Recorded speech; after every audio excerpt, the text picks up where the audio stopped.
Xotic. Viewing us, listening to us, you'll get used to him. That's right. Exactly. If you think I'm outrageous now, wait till you get a drink in me. Like that water stuff, that other clear liquid. He means another drink. Anyways, Intros, buddy. let me introduce these fly motherfuckers, baby. Right here is the rapid responder. We call him Ride Rider. He is wearing red today, but maybe tomorrow he'll wear another rockin' color. Right over here is C. Rome off the dome. Thank God we're wearing these face masks or he might get the Rona. No, I'm kidding.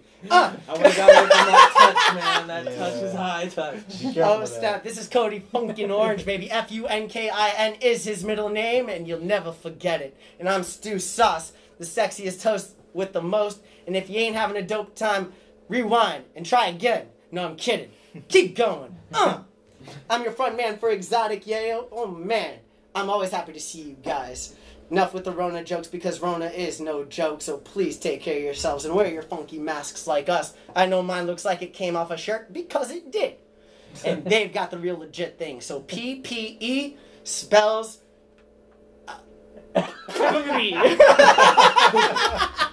This is an English major, everyone, just so you know. But yeah, Rona is no joke. I mean, we just found out earlier that we lost a fan from it. Yes, our one of our biggest fans, when we've been playing Dubliner for the last couple of years, playing several seasons of the Florida Panthers games, our fan, Wayne Miller, has passed away from COVID. I'd like to take a moment of silence for him because he was one of the greatest fans of ours, and he used to get down all the time. And we're going to dedicate this podcast right here to Wayne. Mm-hmm. For those friends and family of Wayne, we just want to extend our support, our love, because Wayne was one of our biggest supporters. I know when I first started playing with this band, I always saw that dude just out dancing and always giving us that good hype to the good people that employed us, for lack of a better word. He gave us that fuel, man. Yeah. That was my fuel. That's right. When I'm on stage, I see a guy like Wayne, man, that's my fuel. That is it. That keeps me going all night. Mm-hmm. No food, no drink, no water, none of that. I just need guys like Wayne to, hype up the room, and I'm good now. So good on Wayne, and rest in peace, Wayne, and wherever you are, we're going to funk it up for you. So. That's right. I know you're going to be with us every show of the way in spirit because your spirit was big, baby. Yes, sir. Now, I'm sorry. No. In other Rona news, our boy Rod, how are you recovering, man? I'm back. I recommend everyone to not catch Rona. Okay, it's horrible. I was lucky. I was very lucky. I did not have any respiratory symptoms, so no coughing, no congestion, no sneezing, no difficulty breathing. However, I had a horrible fever. I slept a whole week, literally just a whole week. I'd get up 2-3 times during the day. But other than that, I was sleeping. I don't know how many hours I slept a day. 20? Something like that for a whole week. Don't get corona. Don't get it. Do not get Rona. It's terrible. Yeah. Thank God for cowbell because bro is cured. In other news, we would like to tell you all that thank you to our sponsor, Social Ubiquity. They are the sexiest digital ad agency in South Florida. And we would like to say thank you for sponsoring this show. Without them, we couldn't hook you motherfuckers up, Funkas, for all you listening in with your closed captioning that might be quoting me wrong.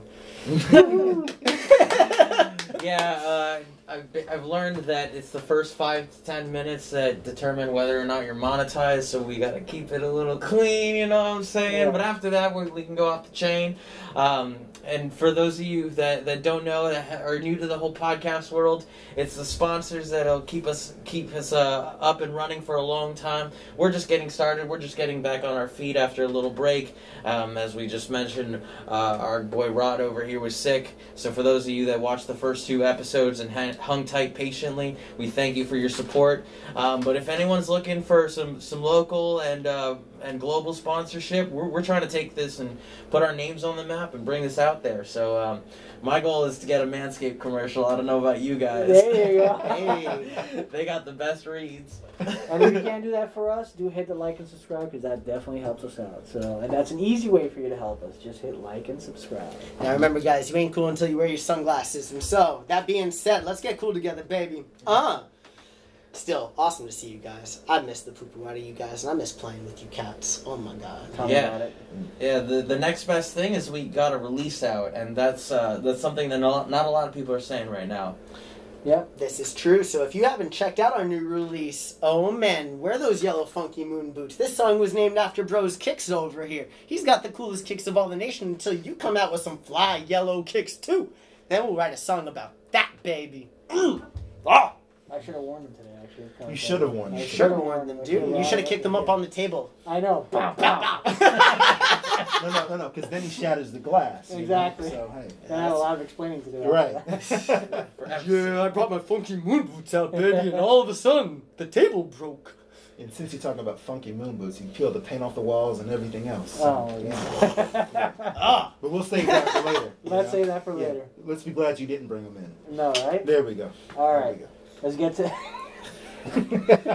Again, don't forget to like and subscribe to the laughing guy over here and the dude making all the jokes over here, because without them, we wouldn't be having a laugh-tastic time, baby.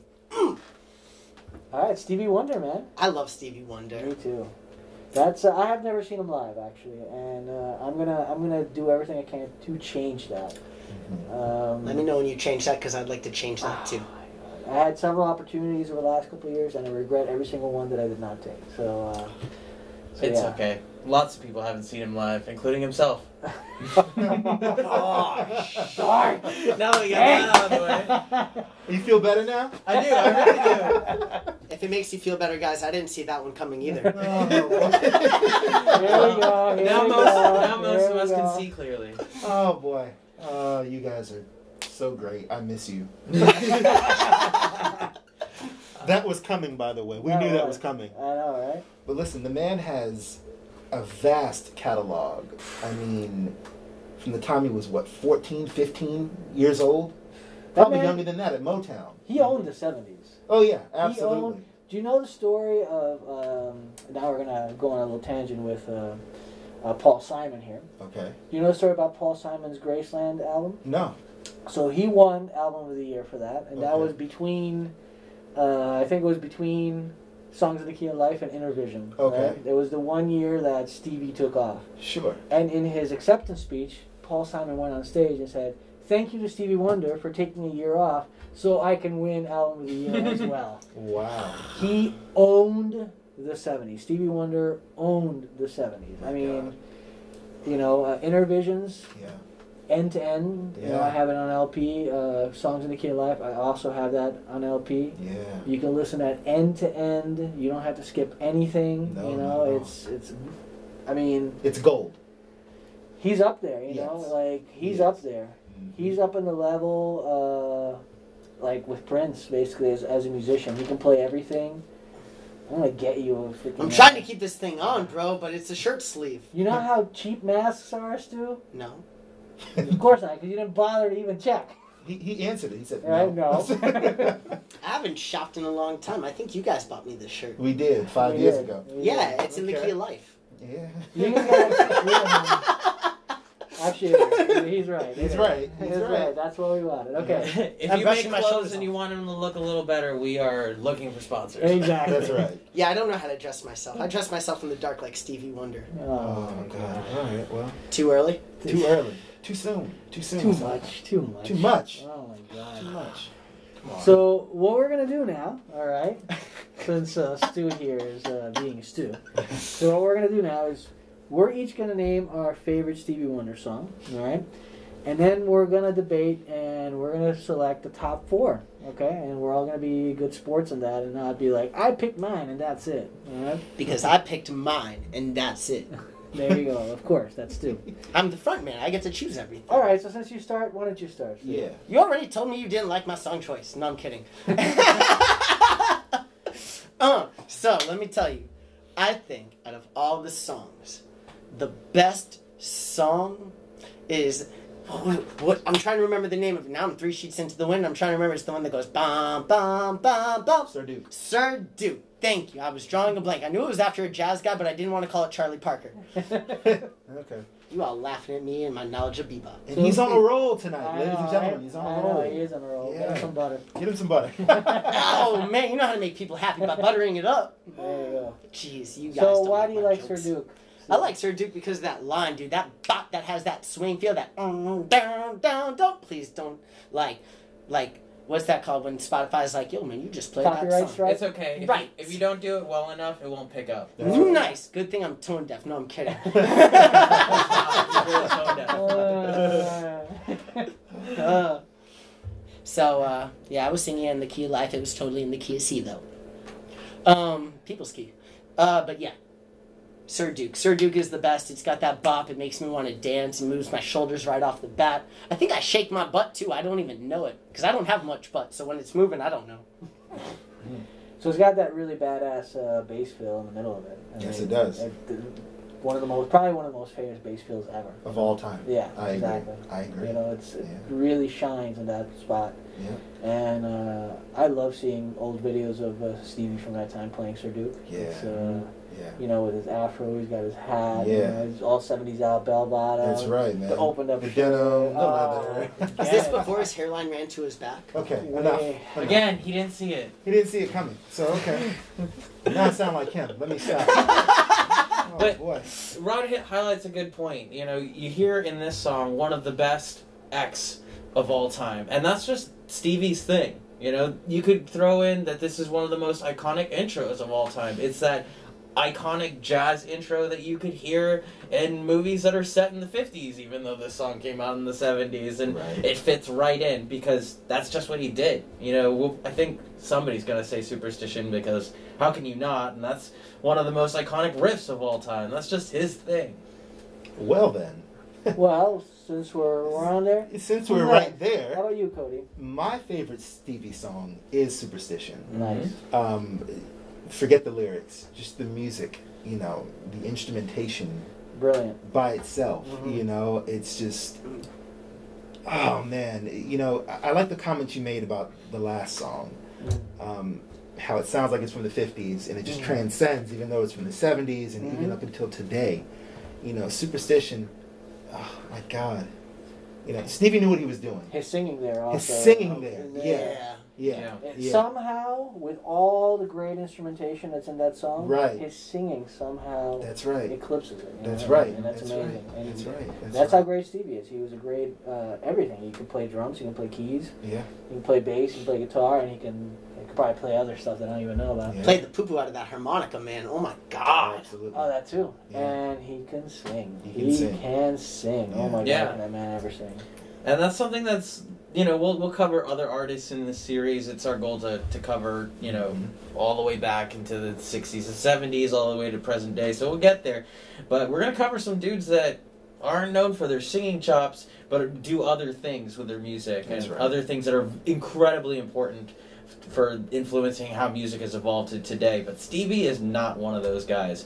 We covered Prince on a previous episode, and Stevie, same sort of cut from the same cloth, if you will. Yes. They do it all, but it all comes packaged up because their vocals and more specifically their lyrics and their melodies are just on point. That's right. I love Superstition. Superstition, believe it or not, when I was really on my way of becoming a multi-instrumental player, that was the first song I ever learned on bass. Oh, really? In fact, I was playing it on a Music Man, even though I wasn't playing the Stevie version, I was playing the Chili Peppers version, because that's how I was taught it. Sure.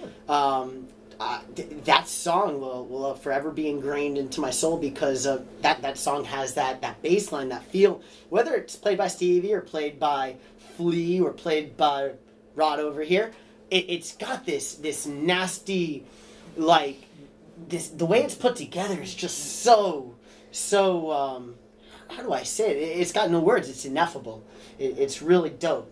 Like, his whole instrumentation of everything, but it's got, like, a piece of me. I got a piece of it in me. Yeah. You know what I really like about the song, more so than the way it's performed?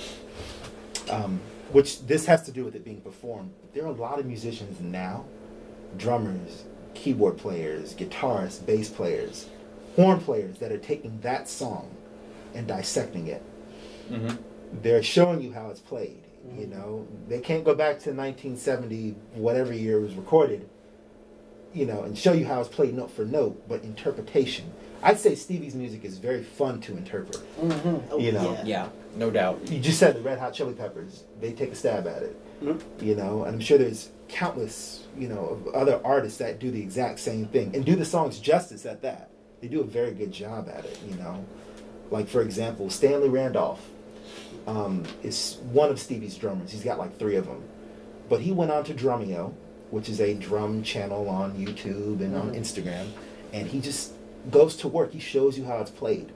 Musicians, not just drummers, really appreciated that. You know, I'm one of them. So hey, you know, it's just that good. I'm done. How about you?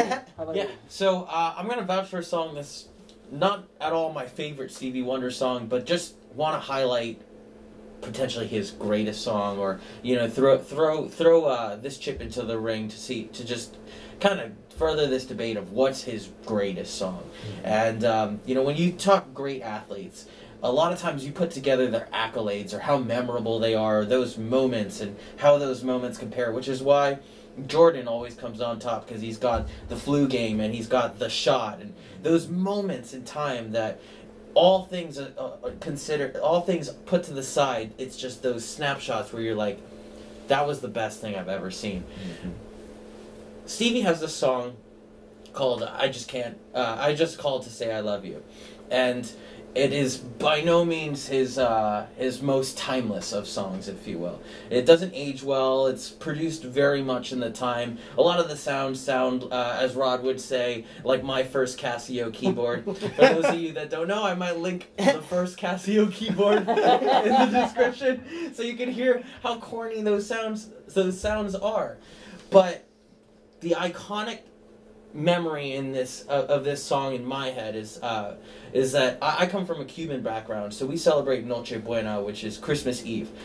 For the Cuban Americans and Cubans in general, the Christmas Eve is more important than Christmas Day. They go to midnight mass at El Miso de Gallo, and before that, we all go to dinner where we have this roast pork that we do in what we call La Caja China, which is like an underground box oven.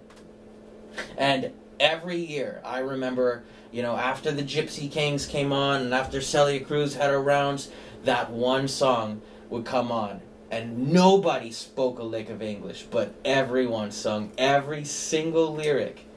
It reminds me, because sometimes as a songwriter, I get a little bit on my high horse and I wax poetic about, you know, whatever, and make my lyrics very complex and very, you know, Edgar Allan Poe-esque.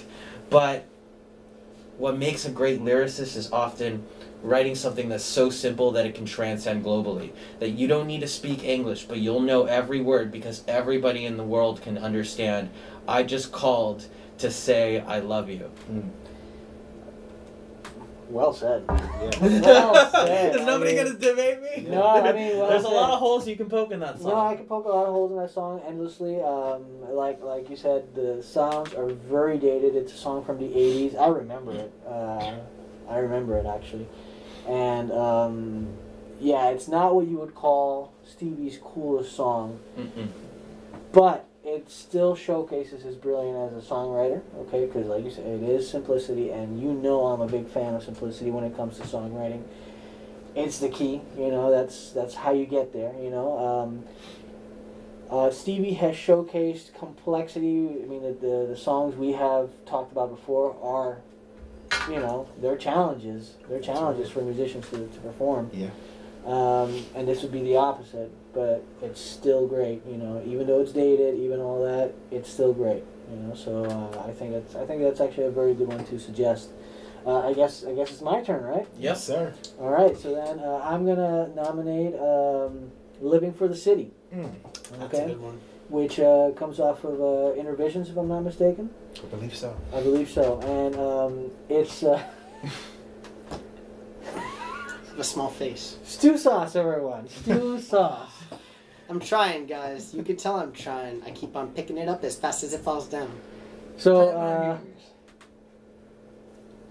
Be a bandit. There you go. That's much perfect. better. Perfect. You've never looked better. Yeah.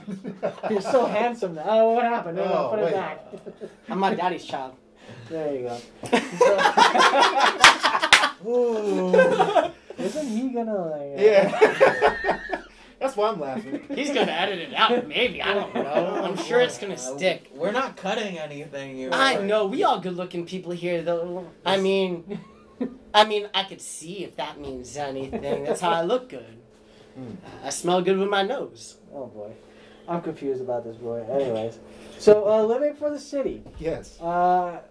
First of all, it is a great song. It's easy to pick. It's a very great song. If you've listened to it, it has this whole spoken word interlude in the middle where he tells the story. It's a song about difficulties of growing up in a city and inner city crime and that kind of stuff. And there's like this whole interlude in the middle that most radios cut out, okay, because you know. However, not only is the song brilliant, but not only was it relevant then, and it was relevant then, but it's very relevant now. I mean, it's pretty much, if you can say that Stevie wrote anthems, and he wrote many anthems, that's an anthem that is relevant now. You know, Living for the City is relevant now with how everything is tough right now, you know, in the big cities here in the United States especially, and in some other cities around the world where they're also struggling, you know, like in Lebanon, like in Hong Kong and things like that. There's struggles everywhere in this 2020, this year of interesting occurrences. And to me, besides the brilliance of the song, the relevance, it's you know, I think it's very very poignant right now. So yeah, and if you agree that living in the city has a lot of meaning for today's world, I do recommend you guys like, subscribe, and follow this channel because, I mean, you agree with Stevie, you agree with Rod, and there's no better reason to like, follow, and subscribe, baby, because we all talking about the same thing, man. We all feeling the same thing right now. Yep. All right. Yeah, and every single week we'll be covering music. I know that I always learn a ton from these sessions, so I'll be throwing in the lyric videos into the links so that you can see and read up on what Stevie's trying to say in these songs. I actually wasn't that familiar with that song. I vaguely remember some of it musically because, you know, you go to Supercuts and you hear it on the radio or whatever it is as a kid, but I'm learning so much from these podcasts, just going back on these artists and listening more attentively, because these icons, a lot of times, they're so iconic that they just kind of fall back into your subconscious. You remember that one time that you were 4 and Stevie was on with Elmo on Sesame Street. It's like, yeah, I remember that. Yeah, man, like the best artists always make it onto Sesame Street. I know, right? That's got to be our goal, getting on Sesame Street. That would be dope, man. Yep. I would like that. That'd be cool. After 30 minutes, they'll kick us out for... Yeah. Because I make Stevie Wonder jokes. You lose that guy, or you guys all leave. You know, that probably happened to the Chili Peppers. It probably did. Yeah. They are teaching kids how to deal with alcoholic parents these days, so maybe there's a place for it. And parents who have opiate addictions, which are no joke. That is the newest character, so... I do really? recommend On Sesame Street? Yeah, Sesame Street's Yeah. getting real with the times. Oh my god. Yeah, Mhm. I mean, did not know times that. are really weird right now, and I can understand why they're doing it. And so, like, if times are really, really tough, definitely check out some Stevie. He will brighten up your day. He will make you see things in a whole different light. And if you disagree with our choices, let me tell you, you're more than welcome to disagree. If you think we left something off of this list, or if you think we are in the wrong, because, I mean, humans are fallible, by all means, let us know what song you think is Stevie's best song, and you could win a really cool shirt like this, especially if you a bad little mama, and if you ain't a bad little mama and you a bad Mr. Jammer, you should check out one of these and comment out a like and let us know what song you would like to see as one of Stevie's bombest tracks, because maybe we're gonna make a Spotify channel with your choice, baby, because we can do that. We like making Spotify playlists and using your name as the main name, baby. We'd be like calling it blah blah blah blah blah's Stevie Wonder list. So there's a whole bunch of ways you can enter. You can hit us up by commenting in the videos. You can hit us up directly via Instagram. Just make sure that you at us in the mentions with your answer. We'll be posting the day that this drops. We'll be posting a question that you can fill in your answer, and if you get it right, first person to get it right will share your post. We'll let you know you won. We'll let all of our fans and followers know that you won. And we want to see you subscribing, liking, commenting, all that jazz. So please, if you hit that subscribe button, if you're watching on your phone or on your laptop, screenshot that, throw that on your story. Again, tag us. We'll share that. Make sure that you get recognized for that, and we'll put you in a raffle for a T-shirt. All right, so let's pick our top 4. All right, how about that? Cool. Let's start at 4. All right. What would be your choice for number 4 of that list? Number 4 of that list. I think it'd have to be Ebony Eyes. Number 4, well, but that's not on the But list. that was not your list. Oh. It didn't But get you know what? nominated, Since you're but- saying that, let's that's an honorable mention. Yes, I'm Actually, sorry. I just think it's one of the greatest ones that wasn't mentioned. Yes. Let's My actually apologies. let's give you the proper. That was actually Cody's choice. Yes. And we had to insert other songs that are great. So unfortunately, that had to. It's an honorable mention. But go ahead, tell us about Ebony Eyes. The lyrics are incredible. Stevie's vocals on it are just, all over the place. You get to hear his register on the song. Along with a great saxophone accompaniment. Stevie's playing piano. Drums and bass are very much in the cut of the track. And it's just very simple, about a little brown girl with ebony eyes, probably in New York City or something like that. But it's just a feel-good song, I wish I could play like 5 seconds or 10 seconds of it for you. Alright. We'll link that one. Yeah, for if we could link everybody, that, yeah. that'd be great. I definitely think you should listen to it. It's just one of those, oh shoot, that's Stevie. I had no idea. Maybe your parents heard it growing up. Maybe you've heard it once before. I mean, I'm very much infatuated with his music, so that's definitely one of the songs that I hold close to me. Now I'm going to put myself into the shoes of many of our listeners because I'm in these shoes. I don't know the song. I don't If either. you were to throw it into a playlist, what types of music, modern music, for those of our listeners that are more into modern music or music from the last 20, 30 years, what kind of playlist, what kind of genres would you mix it with? You got an idea on that? It's definitely an R&B track. Gotcha. I can't call it funk. I don't know that I would call it smooth jazz. At the time, maybe it was pop, but definitely R&B. Just Gotcha. It grooves like an R&B track. It feels like an R&B track. R&B. Gotcha. So if you're listening to Leon Bridges or Absolutely. Daniel Caesar, Absolutely. Sam Cooke kind of thing. Sure. You could say Sam Cooke, but definitely Leon Bridges. Mhm. Yes. Yes. Mrs. Miss. No, Yeah. don't want to get us.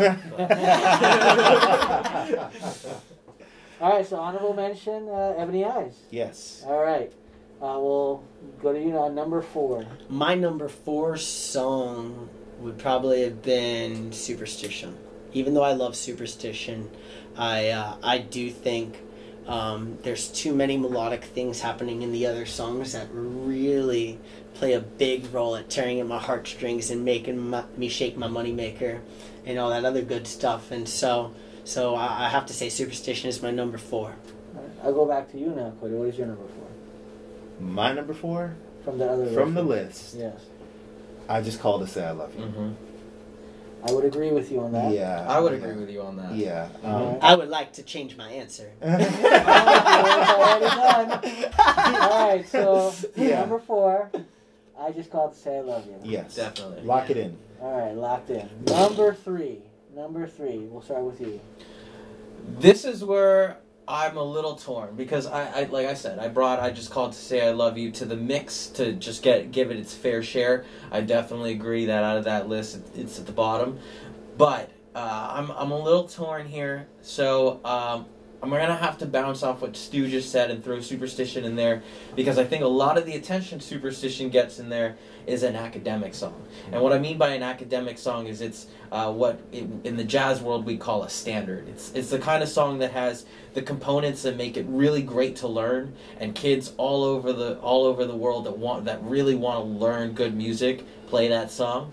But compared to the other 2 songs we have on the table, I think it's not quite as stellar. It's just more omnipresent because of its credibility in an academic sense. I'm actually gonna pick my own song. I'm gonna pick "Living for the City" actually as the number 3, because I believe the other two that are left are really the ones that have to duke it out. No pun intended. Oh man, for the top spot. It's a fair assessment. Probably. I mean, it's probably fair to say that "Superstition" is the most famous Stevie Wonder song. I would say. Certainly. Yeah. So. That's why I would not agree with the number 3 slot, but we haven't all voted yet, so I might be proven wrong still. Honestly, it's a tough choice anyways, because all 3 of those songs are unbelievably brilliant. So my pick for number 3 is "Living for the City." Cody. Mine would have to be Sir Duke. Sir Duke. Yeah.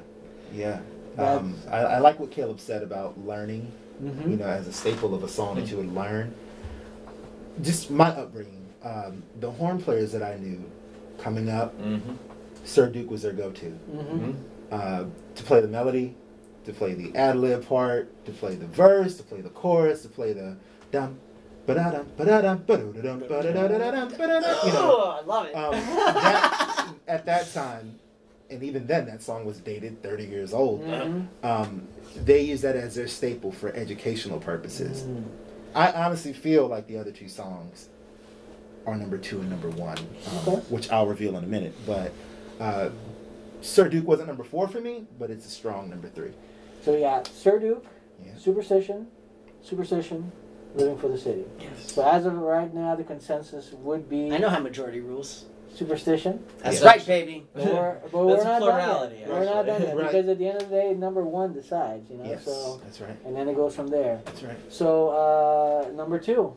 I'll go with number 2. I'll start. My number 2 would be Superstition. Okay. Brilliant song, which obviously makes my number 1 Sir Duke. And it's for very selfish reasons. I'm a bass player, and it's got the baddest bass fill probably ever. Yeah.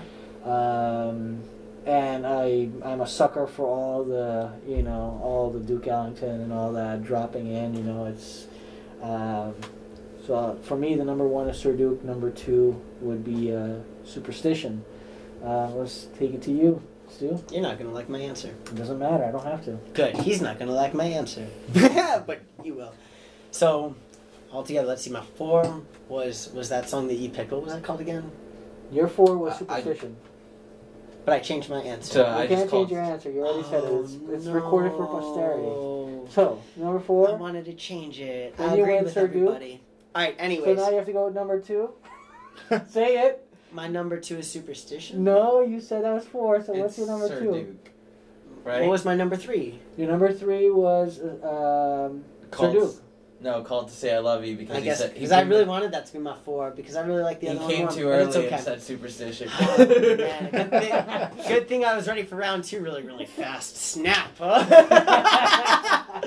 All right. What's your number 1? Let's go with that. My number 1 is the song that you chose, Living in the City. And the reason why I'm choosing that as my number 1 is because, like, it just means the most to me. Even before all this has happened in 2020 and everything, it is that middle part that they don't play. And it's just so effective. And as a lyricist, I feel like the effectivity of creating ambience and creating this scene in somebody's head is epic. To create the sound of the city, to create the horns, of a car, like for them to find that note on the horn or whatever it is, or to the dialogue between the characters and hearing the animosity towards a culture of people is so big and so prevalent even before this, and to me that's big. It tells me a lot about the world we're living in, the world we've lived in, and how irrefutable a lot of the things that we do as human beings disagree with. Right. And it's very important to know that we disagree with it, and we're open to talk about the things we disagree with, like the mistreatment of culture, whether it's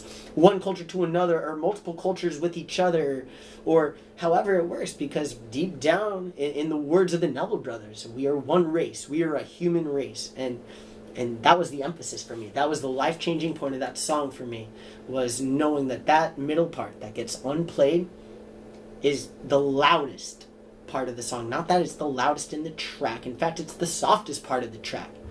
But it has the most definition in the song. Nice. Very nice. So I'm going to jump in here because I mentioned in the beginning of this discussion that Living in the City is the one song I haven't heard.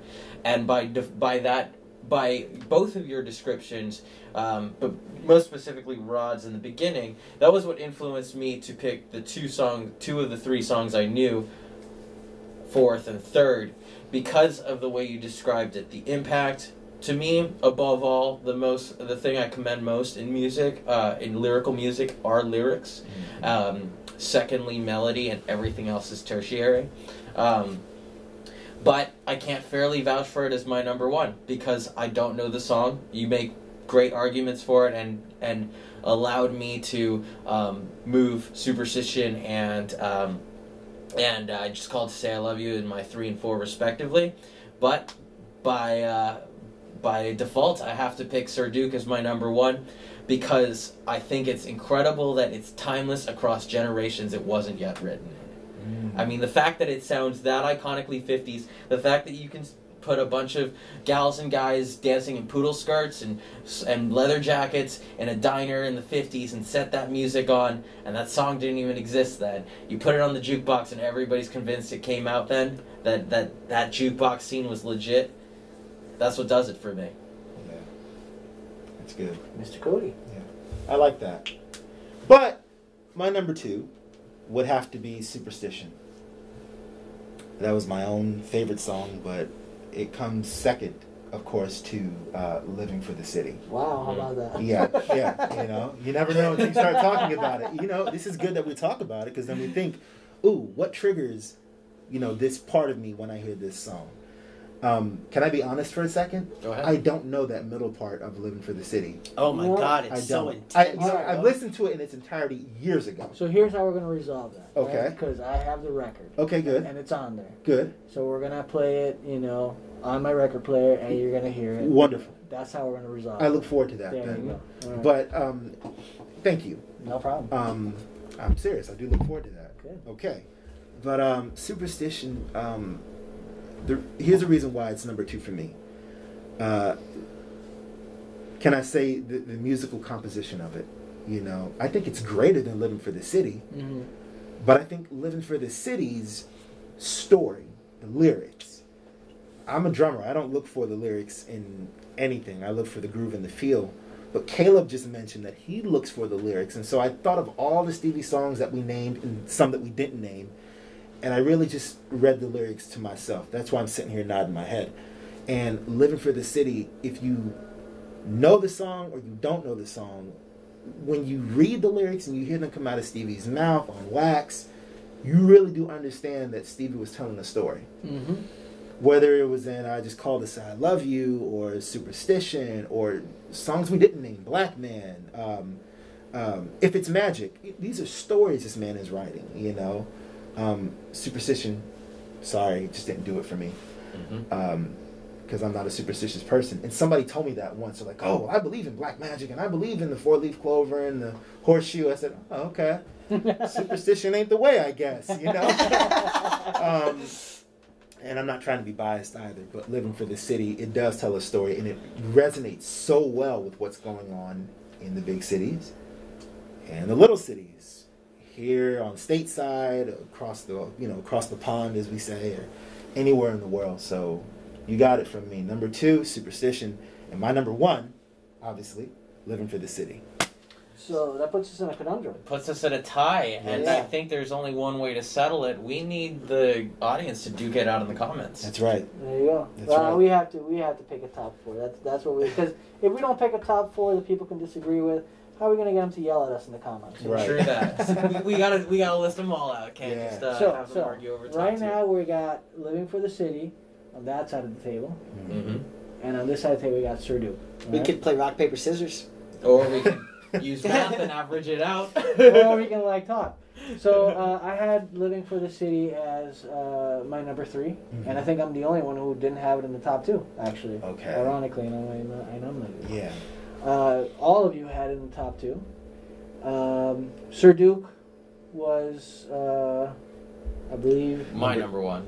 Yeah, your number Yeah. one, mine too. It was number 3 for me. Number 3 for Yeah, you. it was my number 2, I think. Because I think I put it after, like, next to Superstition. Mm-hmm. Yeah. So 2 1s, a 2, and a 3. So here's what I'm going to propose. And you guys are definitely more than welcome to disagree, but you guys are welcome to disagree, okay? Being that it's 2020, being that we're shooting a podcast, the 4 of us sitting together wearing masks, Yes. because that's the world we live in right now. I'm sure That's you right. feel it's Yeah. as silly as we do. However, we like being safe and healthy, and there's no alternative to health. Health is wealth, baby.